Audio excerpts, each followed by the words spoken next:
Hi hello welcome back to my Siripari vlogs. ಎಲ್ರು ಹೇಗಿದ್ದೀರಾ? ನಾನು ತುಂಬಾ ಚೆನ್ನಾಗಿದ್ದೀನಿ. 15 ಡೇಸಿಗೆ ಏನೇನ್ ಫ್ರೂಟ್ಸ್ ಬೇಕು ಅನ್ನೋದನ್ನೆಲ್ಲ ನಾನು ಆರ್ಗನೈಸ್ ಮಾಡ್ಕೊತಾ ಇದ್ದೆ. ಆ್ಯಂಡ್ ಸೀಸನಲ್ ಫ್ರೂಟ್ಸ್‌ನ ಮಾತ್ರನೇ ಡಯಟ್ ಚಾರ್ಟಲ್ಲಿ ಯೂಸ್ ಮಾಡ್ತಾ ಇರೋದು. ನೀವು ಅಷ್ಟೇ ಆದಷ್ಟು ನಿಮ್ಮ ಡಯಟ್‌ನಲ್ಲಿ ಸೀಸನಲ್ ಫ್ರೂಟ್ಸ್ ಆ್ಯಂಡ್ ವೆಜಿಟೇಬಲ್ಸ್‌ನ ಬಳಸೋದು ತುಂಬಾ ಒಳ್ಳೆಯದು. ಬೆಟ್ಟದ ನೆಲ್ಲಿಕಾಯಿ ನಾನು ಯೂಶುವಲಿ ತಗೊಳ್ತೀನಿ ಬಿಕಾಸ್ ಹೇರ್ ಮತ್ತೆ ಸ್ಕಿನ್‌ಗೆ ಒಳ್ಳೇದು ಅಂತ ಆ್ಯಂಡ್ ನಿಮ್ಮ ಸ್ಟ್ಯಾಮಿನಾನ ಬೂಸ್ಟ್ ಮಾಡುತ್ತೆ ಅಂತ ಹೇಳ್ತಾ ಇದ್ದೆ ಇಲ್ಲಿ ನಾನು. ನಾನ್ ಮನೆ ಕೆಲ್ಸ ಎಲ್ಲ ಮುಗಿಸ್ಕೊಳ್ಳೋ ಅಷ್ಟ್ರಲ್ಲಿ ಹೇರ್‌ಗೆ ಈ ಹೇರ್ ಪ್ರೋಟೀನ್ ಮಾಸ್ಕ್‌ನ ಅಪ್ಲೈ ಮಾಡಿ, ಮಸಾಜ್ ಮಾಡಿ, ಸ್ವಲ್ಪ ಹೊತ್ತು ಬಿಟ್ಬಿಡ್ತೀನಿ.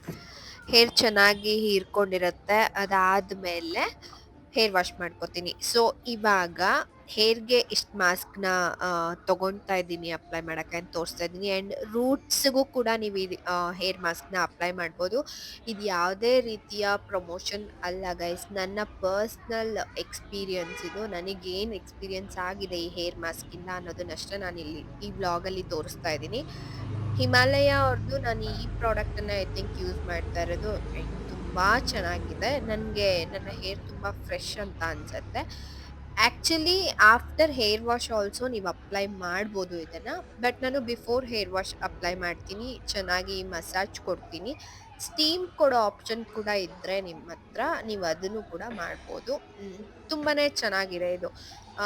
ಎಡ್ಜಸ್‌ಗೆ ಹೇರ್ ಲೆಂತ್ ಪೂರ್ತಿ ಅಪ್ಲೈ ಮಾಡ್ಬೋದು. ರೂಟ್ಸಿಗೂ ಅಪ್ಲೈ ಮಾಡ್ಬೋದು. ಚೆನ್ನಾಗಿ ಮಸಾಜ್ ಕೊಡಿ. ಅದಾದ್ಮೇಲೆ ಉಳ್ದಿರೋ ಕೆಲ್ಸಗಳ್ನ ಮಾಡ್ಕೊಳ್ಳಿ. ಅಷ್ಟ್ರಲ್ಲಿ ಹೇರುನು ಚೆನ್ನಾಗಿ ಪ್ರೋಟೀನನ್ನೆಲ್ಲ ಹೀರ್ಕೊಂಡಿರತ್ತೆ ಆಯ್ತಾ? ಸೊ, ನಾನಿಲ್ಲಿ ಹೇರ್ ಮಾಸ್ಕ್ ಅಪ್ಲೈ ಮಾಡಿ ಆದ್ಮೇಲೆ ಮನೆದು ಫ್ಲೋರ್ ಎಲ್ಲ ಕ್ಲೀನ್ ಮಾಡ್ಬೇಕಾಗಿತ್ತು. ನಾನ್ ಪೂಜೆ ಮಾಡಿ 3 ರಿಂದ 4 ದಿವಸ ಆಗೋಗ್ಬಿಟ್ಟಿತ್ತು. ನನ್ಗೆ 3, 4 ದಿವಸ ಪೂಜೆ ಮಾಡ್ದೆ ಖಂಡಿತವಾಗ್ಲೂ ಇರೋದಿಕ್ಕಾಗಲ್ಲ. ಗೊತ್ತಲ್ಲ, ಹುಡುಗಿರ್ದು ಏನೇನೋ ಪ್ರಾಬ್ಲಮ್ ಇರುತ್ತೆ. ಸೊ, ಹಂಗಾಗಿ ಅಟ್‌ಲೀಸ್ಟ್ 3 ಡೇಸ್ ಆದ್ರೂ ನಾನ್ ಪೂಜೆ ಮಾಡಕ್ ಹೋಗಲ್ಲ. ಅದಾದ್ಮೇಲೆ ನಾನ್ ಪೂಜೆ ಮಾಡ್ತೀನಿ. ಸೊ, ಅದಕ್ಕೆ ಇವತ್ತು ಮಾಡೋಣ ಅನ್ಬಿಟ್ಟು ಎಲ್ಲ ಪ್ರಿಪೇರ್ ಮಾಡ್ಕೊತಾ ಇದೀನಿ.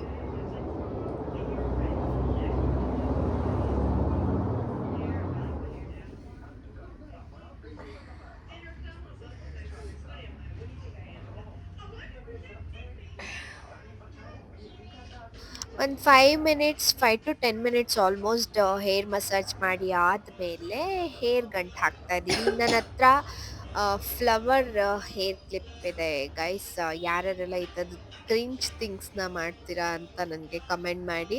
ನನ್ನತ್ರ ಇದು ಒಂದೇ ಅಲ್ಲ, ಇನ್ನೂ 2 ಹೇರ್ ಕ್ಲಿಪ್ಸ್ ಇದಾವೆ. ಅಂದ್ರೆ ಫ್ಲವರ್ ಶೇಪಲ್ಲಿರೋ ಹೇರ್ ಕ್ಲಿಪ್ಸು, ಬಟರ್‌ಫ್ಲೈ ತರ ಇರೋದು, ಆಲ್ಮೋಸ್ಟ್ ಜಾಸ್ತಿ ಪರ್ಪಲ್ ಕಲರ್, ಪಿಂಕ್ ಕಲರಲ್ಲೇ ಇರತ್ತೆ. Girly things. ಸೊ, ಕಮೆಂಟ್ ಮಾಡಿ ನಿಮ್ಮತ್ರ ಇದೆಲ್ಲ ಕಡ್ಲೆಕಾಯಿ ಪರ್ಸನ್ನಲ್ಲಿ ತಗೊಂಡಿದ್ದೆ. ಹೇರ್ ಮಸಾಜ್ ಆದ್ಮೇಲೆ ದೇವ್ರದ್ದು ಕಲಶ, ದೀಪ ಎಲ್ಲ ಎತ್ತಿಟ್ಕೋಬೇಕಾಗಿತ್ತು. ಅದಕ್ಕೆ ನೋಡಿ ಎಲ್ಲ ಹೆಂಗ್ ಒಣಗಿಸ್ಬಿಟ್ಟಿದೀನಿ. ನಾನು ಆಕ್ಚುಲಿ ಕಲಶದಲ್ಲಿ ಎಲೆನ ಒಣಗಿಸೋದಿಲ್ಲ. ಬಟ್ ಒಂದ್ 3 ಡೇಸ್ ನಾನು ಮಂತ್ಲಿ ಪೂಜೆ ಮಾಡಿಲ್ಲ ಅಂದ್ರೆ ಹಿಂಗಾಗ್ಬಿಡತ್ತೆ. ಮೊದ್ಲು ಇದೆಲ್ಲಾನು ಒಂದೊಂದೇ ಹುಷಾರಾಗಿ ಎತ್ತಿಟ್ಕೊಂಡು, ಅಲ್ಲಿ ನಾನು ಮಂತ್ರಾಕ್ಷತೆನೂ ಇಟ್ಟಿರ್ತೀನಿ. ಅಂಡ್ ದೇವ್ರದ್ದು ಪುಟ್ಟ ಪುಟ್ಟ ವಿಗ್ರಹ ಎಲ್ಲ ಇಟ್ಟಿರ್ತೀನಿ. ನನ್ನತ್ರ ಲಕ್ಷ್ಮೀದ್ ಒಂದ್ ಪುಟ್ಟ ವಿಗ್ರಹ ಇದೆ. ಆಕ್ಚುಲಿ ಇದ್ ಯಾರಿಗೆಲ್ಲ ಗೊತ್ತಿದೆ ಗೊತ್ತಿಲ್ಲ ನನಗ್ ಗೊತ್ತಿಲ್ಲ. ನೀವ್ ಯಾರಿಗಾದ್ರೂ ಏನಾದ್ರೂ ಗಿಫ್ಟ್ ಕೊಡೋದಿದ್ರೆ ಕೆಲವರೆಲ್ಲ ಗೃಹ ಪ್ರವೇಶಗಳಿಗೆ ಅಥವಾ ಏನಾದ್ರು ಫಂಕ್ಷನ್ಸ್ ಆದ್ರೆ ದೇವರದು ಐಡಲ್ಸ್‌ನ ಕೊಡ್ತಿರ್ತಾರೆ. ಬಟ್ ಲಕ್ಷ್ಮಿನ ಯಾರಿಗೂ ಗಿಫ್ಟ್ ಕೊಡ್ಬಾರ್ದಂತೆ. ಆಮ್, ಇದು ನಾನು ಅಂಗಡಿನಲ್ಲಿ ವಿಗ್ರಹ ತಗೊಳಕ್ ಹೋದಾಗ ಅಲ್ಲಿ ಅಂಗಡಿ ಅಂಕಲ್ ಹೇಳಿದ್ದು ನನ್ಗೆ ಲಕ್ಷ್ಮಿನ ಯಾರು ಕೊಡ್ಬಾರ್ದು ಅಂತ. ಅಂಡ್ ಯಾರ್ಯಾರೆಲ್ಲ ರಾಯರ್ದು ಮತ್ತೆ ಸಾಯಿಬಾಬಾ ಅವ್ರದ್ದು ಐಡಲ್ಸ್‌ನ ಇಟ್ಕೊಂಡಿದೀರಾ, ಅವ್ರಿಗೆ ಆಮ್, ಊದ್ಕಡ್ಡಿ ಅಂದ್ರೆ ಧೂಪ ಮತ್ತೆ ಕರ್ಪೂರದ ಆರತಿ ಮಾಡ್ಬಾರ್ದಂತೆ. ಅದು ನಂಗ್ ಗೊತ್ತಿಲ್ಲ ಕರೆಕ್ಟ್ ಆಗಿ. ಅಂಡ್ ಇದು ನಾನು ಬರ್ಕೊಂಡಿರೋ ಮಂತ್ರಗಳು. ನಾನ್ ತುಂಬಾ ಮ್ಯಾನಿಫೆಸ್ಟ್ ಮಾಡ್ತೀನಿ. ಒಂದು ಹನುಮಾನ್‌ದು ಹನುಮಾನ್ ಸರ್ವ ಧರ್ಮಜ್ಞ ಸರ್ವ ಪೀಡಾ ವಿನಾಶಿನೇ ಉದ್ಯೋಗ ಪ್ರಾಪ್ತಂ ಸಿದ್ಧ್ಯರ್ಥಂ ಶಿವರೂಪ ನಮೋಸ್ತುತೆ ಅಂತ. ಅದು ಕೆಲ್ಸ ಇಲ್ದೇ ಇರುವಾಗ ಜಪ ಮಾಡಿದ್ರೆ ಕೆಲ್ಸ ಸಿಗುತ್ತೆ ಅನ್ನೋದು ನನ್ನ ನಂಬಿಕೆ. ನಾನು ಇದನ್ನ ಫಾಲೋ ಮಾಡಿದೀನಿ. ಇದ್ರ ಮಧ್ಯೆ ದೇವರದು ಪೂಜೆ ಸಾಮಾನೆಲ್ಲಾನುವೆ ಸ್ನಾನ ಮಾಡಿನೇ ತೊಳ್ಕೊಳ್ಳೋದು. ಸೊ, ಹಂಗಾಗಿ ನೆನ್ಸಿಟ್ಟೆ. ಒಂದು ಪಪ್ಪಾಯ ಕಟ್ ಮಾಡ್ತಾ ಇದೀನಿ. ವಾಷಿಂಗ್ ಮಿಷಿನ್‌ಗೆ ಬಟ್ಟೆ ಹಾಕಿದೀನಿ.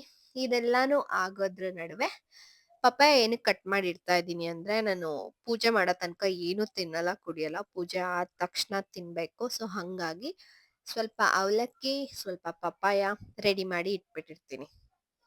ಮ್ಯಾನಿಫೆಸ್ಟೇಷನ್ ಬಗ್ಗೆ ಹೇಳ್ತಾ ಇದ್ದೆ ನಾನು. ನಾನು ಅದ್ರ ಬಗ್ಗೆನೂ ಒಂದ್ಸರ್ತಿ ವ್ಲಾಗ್‌ನ ಮಾಡ್ತೀನಿ. ನಾನು ತುಂಬಾ ಮ್ಯಾನಿಫೆಸ್ಟೇಷನ್ ಮತ್ತೆ ಸ್ವಿಚ್ ವರ್ಡ್ಸ್‌ನ ಎಲ್ಲ ಬಳಸ್ತೀನಿ. ಅದರಿಂದ ನನ್ಗೇನೇನ್ ಉಪಯೋಗ ಆಗಿದೆ ಅಂತಾನೂ ಹೇಳ್ತೀನಿ. ಇಲ್ಲಿ ಒಂದು ಹನುಮಾನ್ ಮಂತ್ರ ಇತ್ತು. ಅದು ಬಿಕಾಸ್ ತುಂಬಾ ಜನಕ್ಕೆ ಕೆಲ್ಸ ಇಲ್ದೇ ಇರುತ್ತೆ, ಕೆಲ್ಸ ಆಗೋದಿರುತ್ತೆ, ಆಗ್ತಿರಲ್ಲ. ಅದಕ್ಕೋಸ್ಕರ ಆ ಮಂತ್ರ. ಇನ್ನೊಂದು ಬಂದು ಭೂವರಹ ಸ್ವಾಮಿದು 108 ಸರ್ತಿ ಹೇಳ್ಬೇಕು ಅಂದ್ಬಿಟ್ಟು ಮನೆ ವಿಷಯಕ್ಕೇನೋ ಬಂದಾಗ ನಾನದನ್ನ ಬರ್ದಿಟ್ಟಿದ್ದು. ನಾನು ಇವಾಗ್ಲೂ ಅದನ್ನ ಜಪ ಮಾಡ್ತಾ ಇರ್ತೀನಿ. ಓಂ ನಮೋ ಭಗವತೆ ವರಾಹ ರೂಪಾಯ ಭೂರ್ಭುವಃ ಸ್ವಾಹ ಸ್ಯಾತ್ಪತೆ ಭೂಪತಿವಂ ದೇಹತೆ ದಡಾಪಾಯ ಸ್ವಾಹ ಅಂತ. ತುಂಬಾ ಚೆನ್ನಾಗನ್ಸುತ್ತೆ ನನ್ಗೆ 108 ಸರ್ತಿ ಮಂತ್ರ ಹೇಳ್ದಾಗ ಮನ್ಸಿಗೊಂಥರ ನೆಮ್ಮದಿ ನನ್ಗೆ. It's all up to you guys. ನಿಮ್ಮ ನಂಬಿಕೆಗಳ ಮೇಲೆ ಬಿಟ್ಟಿದ್ದು. ಇದು ನನಗಾಗಿರೋ ಅನುಭವ. ಸೊ ಹಂಗಾಗಿ ನಾನ್ ಸ್ವಲ್ಪ ಜಾಸ್ತಿ ಡಿವೋಷನಲ್ ಅಂತ ಹೇಳ್ಬೋದು. ಮೊದ್ಲು ನೆಲ ಒರೆಸ್ಕೊಳ್ಳೋದಿಕ್ಕೆ ಬಕೆಟಲ್ಲಿ ನೀರ್ ತಗೊಂಡಿದ್ದೀನಿ. ಅದಕ್ಕೆ ಸ್ವಲ್ಪ ಉಪ್ಪು ಮತ್ತೆ ಸ್ವಲ್ಪ ಅರಿಶಿನ ಹಾಕ್ತೀನಿ. ಬಿಕಾಸ್ ಏನೇ ನಕಾರಾತ್ಮಕ ಶಕ್ತಿಗಳಿದ್ರೆ ಅದು ಹೊರ್ಟೋಗ್ಬಿಡತ್ತೆ ಅಂತ ಅಂದ್ಬಿಟ್ಟು. ಇಫ್ ಇನ್ ಕೇಸ್ ನಿಮ್ಗೆ ಗಂಜಲ ಸಿಗೋ ಹಂಗಿದ್ರೆ ಅದನ್ನ ಕೂಡ ಹಾಕ್ಕೊಳ್ಬೋದು. ಹಾಕ್ಕೊಂಡು ನೆಲ ಕ್ಲೀನ್ ಮಾಡ್ಕೋಬಹುದು. 2 ಸರ್ತಿ ಒರೆಸ್ಕೋತೀನಿ. ಡೈಲಿ ನೆಲ ಒರೆಸ್ತೀನಿ. ಬಟ್ ಪೂಜೆ ಮಾಡುವಾಗ 2 ಟೈಮ್ಸ್ ಕ್ಲೀನ್ ಮಾಡ್ಕೋತೀನಿ ನಾನು. ಅಂಡ್ ದೇವರ್ಗೆ ಅರಿಶಿನ ಕುಂಕುಮ ಇಡ್ಬೇಕಾದ್ರೂ ನಾನು ಅರಿಶಿನನ ಒಸ್ಲಿಗ್ ಹಚ್ಚೋ ಅರಿಶಿನನ ಮತ್ತೆ ದೇವ್ರ ಫೋಟೋಗ್ ಹಚ್ಚೋ ಅರಿಶಿನನ ಹಾಲ್ ಬರತ್ತಲ್ಲ, ನೀವು ಹಾಲ್ ಪ್ಯಾಕೆಟ್ ಇದ್ರೆ ಓಕೆ. ಕಾಯಿಸ್ದೇ ಇರೋ ಹಾಲಿರ್ಬೇಕು. ಆ ಹಾಲ್ನಲ್ಲಿ ಹಾಕಿ ಕಲ್ಸಿಟ್ಕೋತೀನಿ. ಅದು ತುಂಬಾ ಶ್ರೇಷ್ಠ ಅಂತ ಹೇಳ್ತಾರೆ. ಸೊ ಹಂಗಾಗಿ ನೆಲ ಎಲ್ಲ ಒರೆಸ್ಕೊಂಡಿದ್ದಾದ್ಮೇಲೆ ನಾನು ಹೋಗಿ ಹೊಸ್ಲು ತೊಳ್ದು ಅಲ್ಲಿ ಎಲ್ಲ ನೀಟಾಗಿ ಅರಿಶಿನ ಹಚ್ಚಿ ಕುಂಕುಮ ಇಟ್ಟು ರಂಗೋಲಿನ ಹಾಕ್ಕೊಳ್ಳೋದಕ್ಕೆ ಸ್ಟಾರ್ಟ್ ಮಾಡ್ದೆ.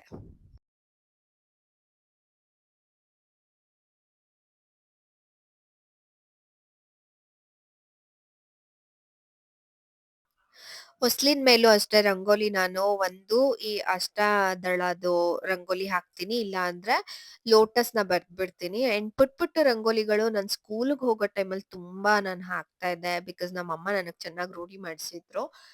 ಇದು ಸ್ವಲ್ಪ ರಂಗೋಲಿ ಹಿಟ್ಟು ಸರಿಗ್ ಬರ್ತಿಲ್ಲ. ಬಿಕಾಸ್ ನಾನಿದ್ರಲ್ಲಿ ಅಕ್ಕಿ ಹಿಟ್ಟನ್ನ ಮಿಕ್ಸ್ ಮಾಡಿದೀನಿ. ಅಕ್ಕಿ ಹಿಟ್ಟನ್ನು ಮಿಕ್ಸ್ ಮಾಡ್ಕೊಂಡ್ರೆ ಅಥವಾ ಬರೀ ಅಕ್ಕಿ ಹಿಟ್ಟಲ್ಲಿ ರಂಗೋಲಿ ಹಾಕಿದ್ರೆ ಕೂಡ ತುಂಬಾ ಒಳ್ಳೇದು. ಬಿಕಾಸ್ ಸಣ್ಣ ಪುಟ್ಟದು ಕಪ್ಪು ಇರುವೆಗಳು ಬಂದು ತಿನ್ನತ್ತೆ. ಆರ್ ಪಕ್ಷಿಗಳು ಬಂದ್ರೆ, ಪಕ್ಷಿಗಳು ಇವಾಗ ಬರೋದಿಲ್ಲ, ಹಳೆ ಕಾಲದಲ್ಲಿ ಬರ್ತಿತ್ತು ಅನ್ಸತ್ತೆ. ಇದು ತುಂಬಾ ಒಳ್ಳೇದು ಅಂತ ಹೇಳ್ತಾರೆ. ಸೊ ನಾನು ಅದನ್ನೇ ಫಾಲೋ ಮಾಡ್ತೀನಿ.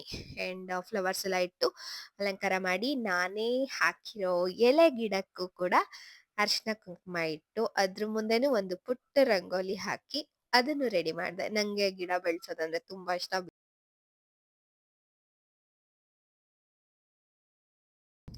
ಇದಾದ್ಮೇಲೆ ಸ್ನಾನ ಮುಗ್ಸಿ ನಾನು ದೇವ್ರದ್ದು ಪೂಜೆ ಸಾಮಾನುಗಳೇನೇನಿದೆ ಅದನ್ನೆಲ್ಲಾನು ಕ್ಲೀನ್ ಮಾಡ್ಕೊಳ್ಳೋದಕ್ ಬಂದೆ. ಅಂಡ್ ನೀಟಾಗಿ ಎಲ್ಲಾನು ಕ್ಲೀನ್ ಮಾಡ್ಕೊಂಡೆ. ಪಿತಾಂಬರಿ ಯೂಸ್ ಮಾಡ್ತೀನಿ. ಅದರ್ವೈಸ್ ಇವಾಗ ಏನೇನೋ ಟ್ರಿಕ್ಸ್ ಬಂದಿದೆ. ಗೋಧಿ ಹಿಟ್ಟು, ಅರಿಶಿನ, ನಿಂಬೆ ಹಣ್ಣು ಎಲ್ಲ ಹಾಕಿನೂ ಕ್ಲೀನ್ ಮಾಡ್ತಾರೆ.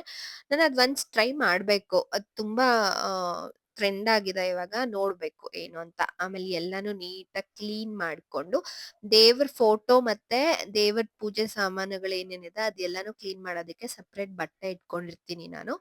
ಎಲ್ಲ ಒಂದೊಂದಾಗಿ ಕ್ಲೀನ್ ಮಾಡಿ ಅದಕ್ಕೆ ಅರಿಶಿನ ಕುಂಕುಮ ಹಚ್ಚಿ ಎಲ್ಲಾನು ನೀಟಾಗಿ ಮತ್ತೆ ಸ್ಟ್ಯಾಂಡ್ ಮೇಲೆ ಜೋಡಿಸ್ಕೋತೀನಿ. ನಮ್ಮ ಮನೆಯಲ್ಲಿ ದೇವ್ರ ಮನೆ ಇಲ್ಲ. ಬಿಕಾಸ್ ಇದು ಅಜ್ಜಿದು ಮನೆ.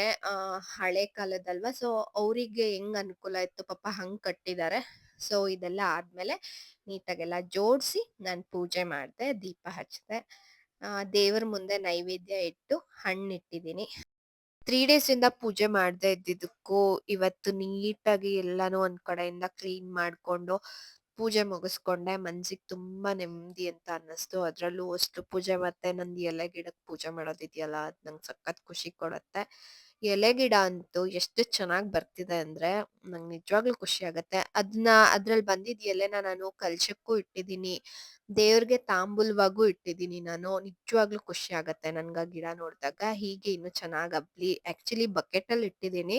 ಮನೆ ಮುಂದೆ ಜಾಗ ಇದ್ದಿದ್ರೆ ಮಣ್ಣಲ್ಲೇ ನೆಡ್ತಾ ಇದ್ದೆ. ನಾನ್ ನಮ್ಮ ಅಮ್ಮಂಗೂ ಹೇಳ್ತಾ ಇದ್ದೀನಿ, "ನಮ್ಮ ಮನೆ ಮುಂದೆ ತುಂಬಾ ಜಾಗ ಇದೆ. ಅಲ್ಲೊಂದ್ ಗಿಡ ಹಾಕಮ್ಮ" ಅಂತ ಹೇಳ್ತಾ ಇದ್ದೀನಿ. ಏನ್ ಮಾಡ್ತಾರೆ ಗೊತ್ತಿಲ್ಲ ನನ್ಗೆ. ಪೂಜೆ ಮುಗ್ದಾದ್ಮೇಲೆ ಒಂದು ಆರೆಂಜ್‌ನ ತಿಂದೆ. ಒಂದ್ ಸ್ವಲ್ಪ ಹೊತ್ತು ರೆಸ್ಟ್ ಮಾಡಿ, ಸಂಜೆ ಕಾಫಿ ಮಾಡ್ಕೊಂಡ್ ಕುಡ್ದು, ಮತ್ತೆ ನೈಟ್‌ಗೆ ಊಟ ಮಾಡ್ಕೊಂಡೆ. ನನ್ನ ಚಾನೆಲ್‌ನ ಯಾರ್ಯಾರೆಲ್ಲ ಸಬ್ಸ್ಕ್ರೈಬ್ ಆಗಿಲ್ಲ, ಬೇಗ ಬೇಗ ಸಬ್ಸ್ಕ್ರೈಬ್ ಆಗಿ ಅಂಡ್ ಲೈಕ್ ಮಾಡಿ, ಶೇರ್ ಮಾಡಿ. ನಾನ್ ನಿಮ್ಗೆ ಸಿಗ್ತೀನಿ ನನ್ನ ನೆಕ್ಸ್ಟ್ ವ್ಲಾಗಲ್ಲಿ. Thank you for watching.